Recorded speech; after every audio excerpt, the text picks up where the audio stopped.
માલ તમે વેચવા જાવ તો કાપે, સુપર લેવા જાવ તો એટલા પૈસા લાવો. અટાણે મારે ભાગ્યાને ફોન કર્યો સુપર લેવા કે બાપાનું આધાર કાર્ડ હોય તો હાલે. હવે 7 કિલોમીટર થી પાછો આવ્યો. હવે આ સરકાર કેટલી બનાવટ કરે છે. 2019 વીમો પાસ થઈ ગયો શ્રાવણ મહિના કે લાપસી ના આંધણ મેલો. સરકાર ખોટામાં ખોટી છે, ખેડૂતની બનાવટ કરે છે. આ સરકારને ઝુકાવા હારું થઈને ખેડૂત પણ એક થયા છે. લોધિકા તાલુકાનું ઊંડ ખીજડીયા ગામ, રઘુભાઈ રામાણી મારું નામ છે.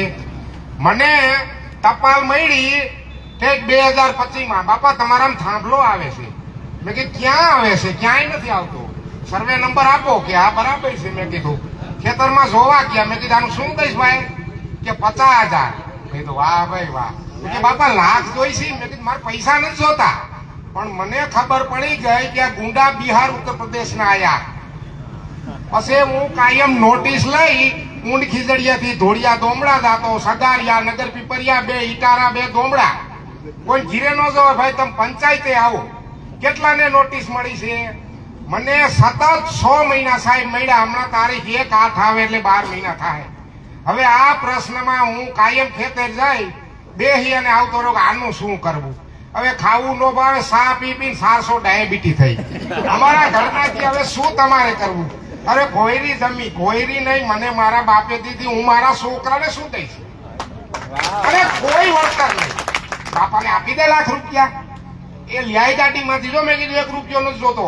તેથી હું એકલો ખરો. અને 2025 મેં વાડીએ મારી મીટિંગ કરી. 2 લીટર દૂધ લઈ ગયો, પાણી ગોરા ભર્યા. 50-60 ખેડૂત મારી વાડીએ આયા. એટલે બધા વાતો કરતા મેં કીધું આ કર્યો મેન સાહેબ ક્યાં છે? એટલે કે આ રહ્યો. આખો તો આ ખેતર કેનું છે? રઘુભાઈ. આ ખેતર મારું છે બરોબર. હું તમને યુનિયનમાં નગર પીપરીએ 51 લાખ રૂપિયા કાલ નાખી આવું અને હું તમને શેક આપી દઉં 51 લાખ રૂપિયા તમારા ઘેર લઈને ગયા. મારા થાંભલો હટાવી એટલો મેં એકલે દાખલો કર્યો. પૈસા ક્યાં હતા? ટાયર એને બદલું મોટરસાયકલ હતા ક્યાં? કાંઈ નહોતું. છોકરા એની રીતે, બાપો એની રીતે.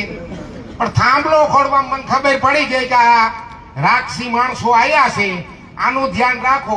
કાયમ એક ગામ રહેતો. ઘરના કે ક્યાં મુવા તટાણ લગાણ? ભાઈ મેં કીધું મારે થોડું કામ હતું.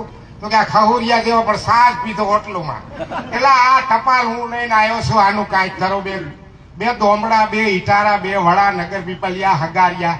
અને હું ઊંડ ખીજડીયાનો વળી સરપંચને ફોન કરું કે ભાઈ સરપંચ આ મારું લોહી પીએ છે કાયમ, આનું શું કરવું? આનું શું થાય? પછી મને અટાણે આનંદ આવ્યો.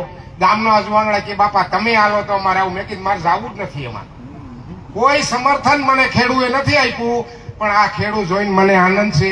ખેડૂત એક થવું જોઈએ, નકર આ સરકાર આપણને લૂંટી લેવા માંગે છે. ભારત માતા કી જય.